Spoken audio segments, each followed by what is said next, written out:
Well, good morning. It is wonderful to be with you here this morning.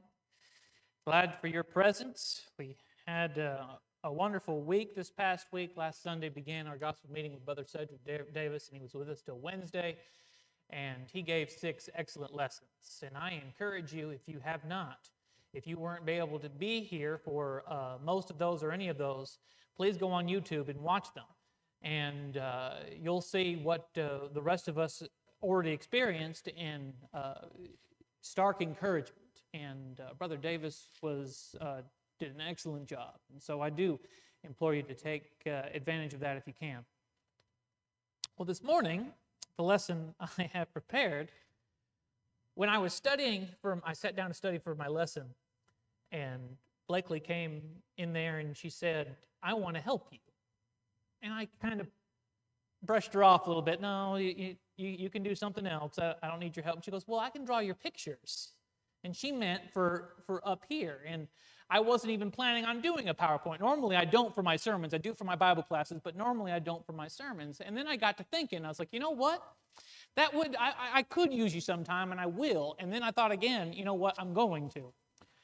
And I thought of something came to mind that I had seen a long time ago, and it would be perfect to have Blakely help me out. So I have some illustrations in my sermon this morning, and they are done by Blakely. So you can thank her for this lesson. It's inspired by her. But anyways, I don't know if any of you have ever heard this lesson before. It was one that was made popular maybe in the 80s or 90s. A few people had it circulating around. But it's called Meet the Tater Family. I don't know if anyone's ever heard that before. It makes sense once you kind of get into it.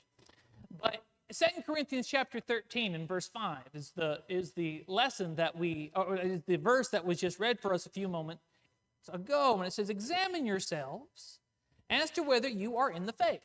Test yourselves. Do you not know yourselves that Jesus Christ is in you, unless indeed you are disqualified?" And verse 6 says, "But I trust that you will know that we are not disqualified." So there is a command by Paul to examine ourselves. And when you give yourself a self-examination, there are things that you're looking for. There are things that you might be doing or you may not be doing. We're always trying to examine ourselves to try to see if we're doing our very best to serve in His kingdom, our very best to avoid certain traits, and our very best to try to embody certain traits that were given by God, were given by Jesus. And so the purpose of the lesson is really to help us reflect on our involvement and attitude in the church. So each member of the Tater family, it embodies a certain trait, embodies a certain thing that we should either avoid or be like. And the first one I have this morning is the spectator. This person is someone who watches everything but does nothing. They'll show up sometimes, they'll sit in the pew sometimes, but they'll sit back and they offer little. And it's usually someone who is just not interested. They're just kind of coming in and punching their time in and then leaving and going home. They don't ever think about service. They don't ever try to do anything nice for everybody else. They don't try to visit. They don't try to encourage anybody. They just like they said, they're just spectating. Now, James chapter 1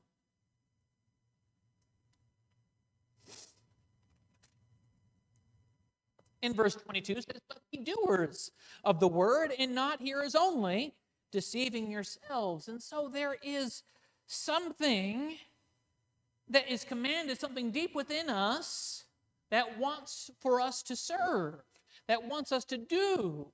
And those can happen in a myriad of ways. Not all of them are sitting up here on the pulpit speaking or even leading in service. Sometimes it's just something else, maybe cooking a meal for someone else, or just simply asking somebody how their day is or how they're doing and really, truly wanting to know that answer. Because sometimes when we say, well, how you doing? You're not really looking for them to say how they're really doing. And sometimes when you're just saying, well, how you doing? And they tell you, you're kind of caught off guard. Because not only do you not want to ask, some people don't want to tell. And so when someone does, we should be ready to try to really, truly be involved in other people's lives. Christianity is not a spectator sport. It's something that we do. And as the Bible says, true disciples are going to be known by their fruits. Matthew chapter 7 and verse 16 says, by their fruits you shall know them. And so, if we find ourselves ever on the sidelines, we should try somehow to get on the field. And that could be in a lot of different ways. And if we don't know how to participate, then we just have to ask. We just have to see what we can do and see how we can. And so that is the spectator. The next one is the commentator. The commentator. The commentator is constantly giving opinions, constantly saying things, but avoids responsibility, always trying to, talk without ever doing. Knows how everything should be done. Well, we should be doing it this way, or we should be doing it that way, but doesn't actually participate in getting those things done. They'll critique sermons, classes, and decisions, and they'll rarely help. In Proverbs chapter 18 and verse 2, it says, "A fool has no delight in understanding, but in expressing his own heart." There's a difference when we're giving feedback, when we're talking about things and functionality of the church. There's a difference between being constructive and being destructive, and fault finding, and just pointing fingers, and just trying to see how everything is wrong. Someone like this, it doesn't even have to be necessarily just in church, but in life, someone who's always pointing the faults out in someone else and never looking at themselves, for one thing, but they never try to say anything good either.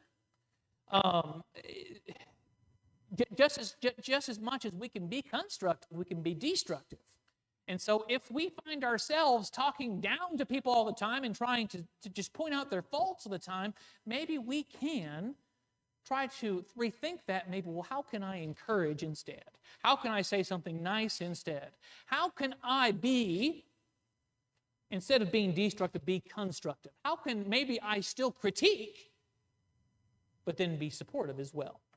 Those are things that you can do. Encouragement builds, and constant criticism, constant critiques just tears you down.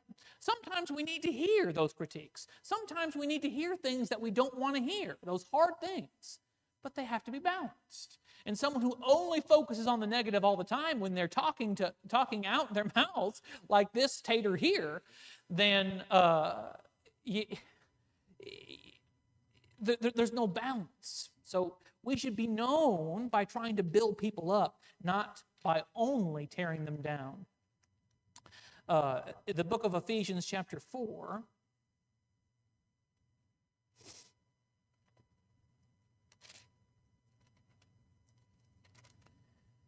and verse 29 says,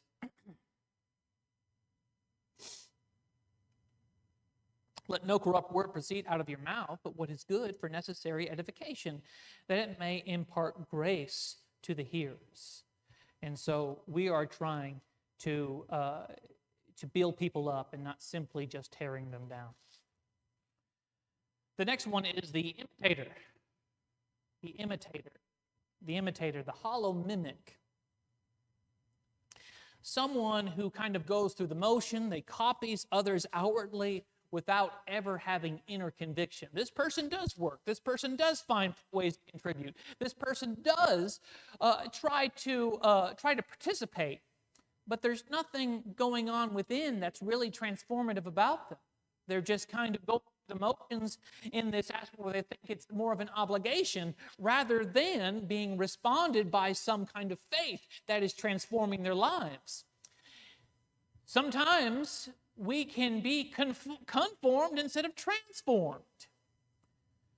We can just kind of mold ourselves, follow the rituals and going through all of these things, but never taking the time to really understanding the meaning of those things.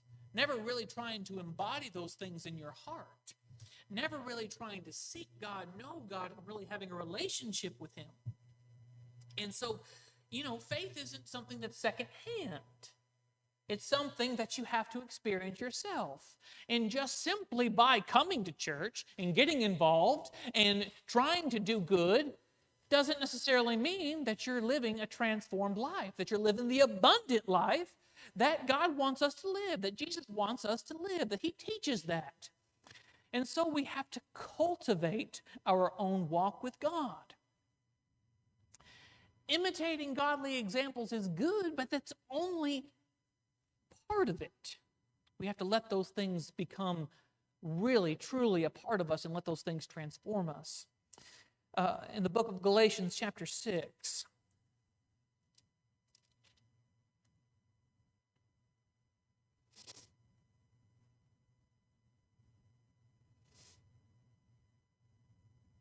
in verse 4, it says, "But let each one examine his own work, and then he will have rejoicing in himself alone and not in another." So there is a sense that when we really try to examine ourselves, do we really love God? Do we really understand Him? Do we really have a deep relationship with Him? And if we don't, we should strive to fix that, strive to change that. And again, cultivating our own walk with God. Now, the next Tater, he's the father, he's the leader of the Tater family. He's known as the dictator. The dictator or the controller. They want things run their way. They not only have opinions, they do get involved, they do want to lead, but they want things only done by their way. It's their way or no way. And they'll dominate meetings, decisions, to dominate the direction, and when they don't get their way, you will know that they are unsatisfied with whatever direction is taken. They'll struggle with submission and servant leadership. These people won't ever try to really make themselves humble enough to try to work for somebody else, serve somebody else. They want to be in charge and also direct people on what they're doing and making sure it's done their way. In 3 John, in verse 9, it says, "I wrote to the church, but Diotrephes, who loves to have the preeminence among them, does not receive us. Therefore, if I come, I will call to mind his deeds, which he does, prating against us with the malicious words.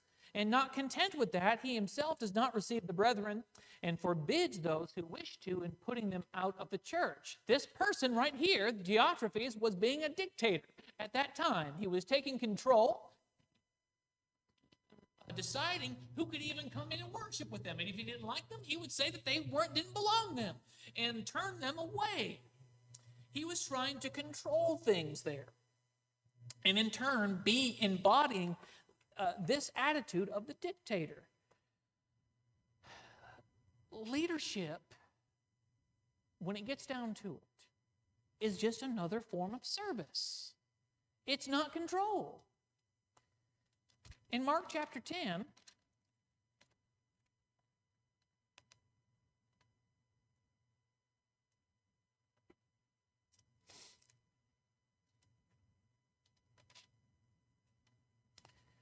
in verse 44, it says, "And whoever of you desires to be first shall be slave of all," Jesus says. And so it's not that we desire to be in charge, desire to be in head, but we try to live in a way that we can also sometimes take lead, but also sometimes serve and let others take lead. It's a group effort. Because ultimately, who's in charge? Ultimately, who's the head of the church? Well, Jesus is the head. We're all servants of Christ. And so not any one individual. So we should be able to lead by example and not just by simply domination, as the dictator would. And that doesn't go just in the church, that can go in life. We have leaders of countries are like that too, and they embody that sense where they just want to rule with iron fists. And if we're not careful, we can catch ourselves embodying that as well. The next hater of the Tater family is the agitator. The agitator. This person likes to stir up division and discontent. They like to gossip, they like to complain, they like to subtly sow discord. They will undermine unity and leadership by trying to go behind people, trying to poke out the faults in leadership, trying to see where things aren't going. And what it does, and I'm sure you've seen this kind of person before who just wants and kind of complain, but not in the open like the other one did, but just kind of sits and whispers, and those whispers sometimes catch on. Gossip can breed until you kind of can change the perception of who's ever trying to listen to you.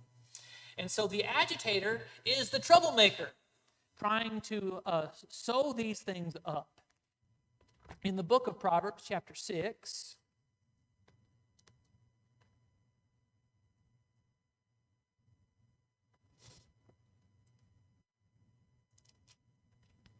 in verse 19, says, a false witness who speaks lies and one who sows discord among brethren. This is the kind of person that we're talking about here.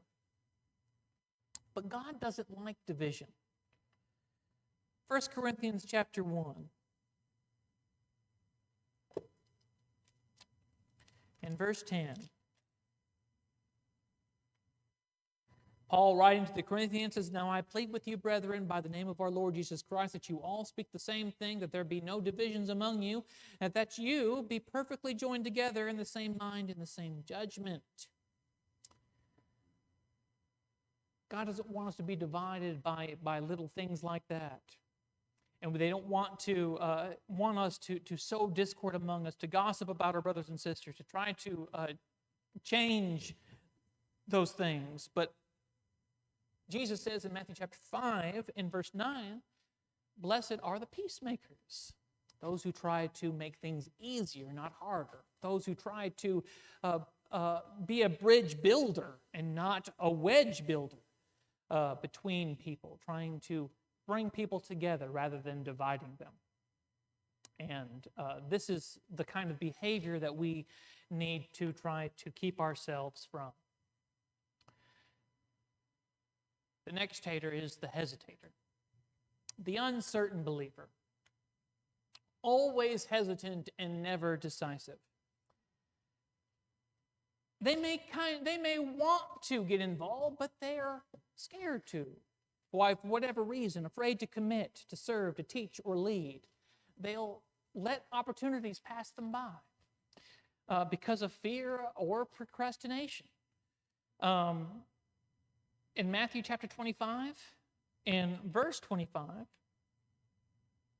when it talks about the parable of the talents, you'll remember that the first two were given, the 5 and the 2 talents, they did something about them and made double what the master had given them. And the third one, what did he do? Well, he hid his talent in the ground. He didn't want to do anything with it. And he said, well, it's right here. It's safe. But he didn't do what the others did. And so the master said, thou fool. Oftentimes, our faith requires a certain amount of action. If we're scared,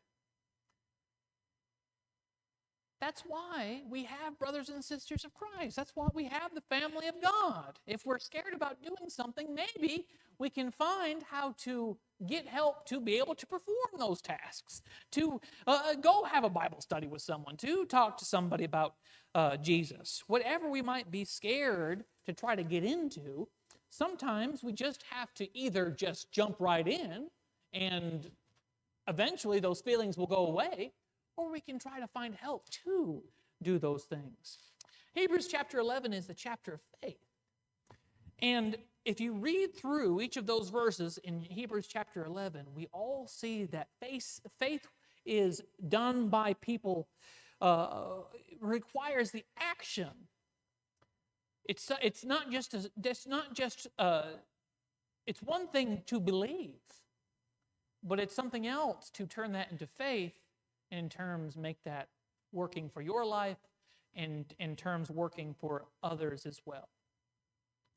And fear is not a good excuse to bury what God's given you. We all have talents. There are all things that we can do. There's things that we can do to get involved.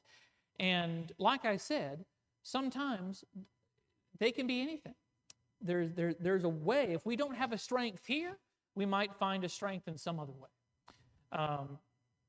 And so that's just how it goes. A lot of people are different, have different strengths, and we just have to find those and learn how to use those for God. So we should try to step out in faith. And God equips those who serve, as he talks about, as Paul writes in 2 Timothy chapter 1 and verse 7. Now, the last one that we talk about today is the sweet tater. This is the model Christian. This is the one who encourages others. This is the person who builds unity. This is the one who serves quietly and humbly. This person brings joy, healing. This one strengthens the church family. This is the kind of person that you want to talk to, want to be around. And this is the kind of person that you want in your family. This is the tater that we should all strive to be. This is the one that we should all be trying to embody. This one embodies Christ. This one shows the love of Christ. And sweetness isn't a weakness. It's spiritual strength.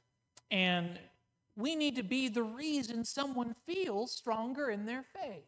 If we can be there for someone else and help build them up, it will be better for the family. You think of how your biological family works. There are probably people in your family that you like and people in your family that you don't like. And there are reasons for that. Why are those reasons? Because some are good and fun to be around and some are not. And there's a lot of reasons for that. It's the same thing in the Lord's family. And we want to be those people that, we want to be like this sweet tater. We want to be like those individuals that make things easy, not things harder, and make things better, and try to grow. And so this morning, we've met the Tater family. Some to avoid and one to emulate. So we have to find which Tater are we being? Which Tater do we find ourselves identifying with? The Lord's church needs workers and not just watchers. They need peacemakers, not pot stirrers. And so we can strive to be like the sweet tater, that kind of person who reflects the heart of Christ, tries to embody Christ. And so and it's not to say that we find these poor traits in us. But sometimes we falling into that category. And sometimes that's not on purpose. What we strive for, that we don't get consumed by that. And that's why we always have to examine our own hearts. Well, perhaps I've been a spectator for too long. Time to trying to step forward and serve. Maybe I've been a hesitator for too long. Well, I need to try to take courage and obey the gospel. And to try to take my place among his kingdom. So let's be transformed by Christ, become the encourager, the servant, and the light of God that He's called us all to be. And so I hope that this lesson has been encouraging for you. I hope that we can examine our hearts and our minds. And thank you, Blakely, for drawing all those. She did an excellent job on all those pictures that she drew. But I hope that everyone can kind of take it to heart and examine themselves to try to help us be better people, better Christians, and better servants in His kingdom. If there's someone here this morning who is subject to the Lord's invitation in any way, you can make those things this morning. You can make those things known while we stand and while we sing.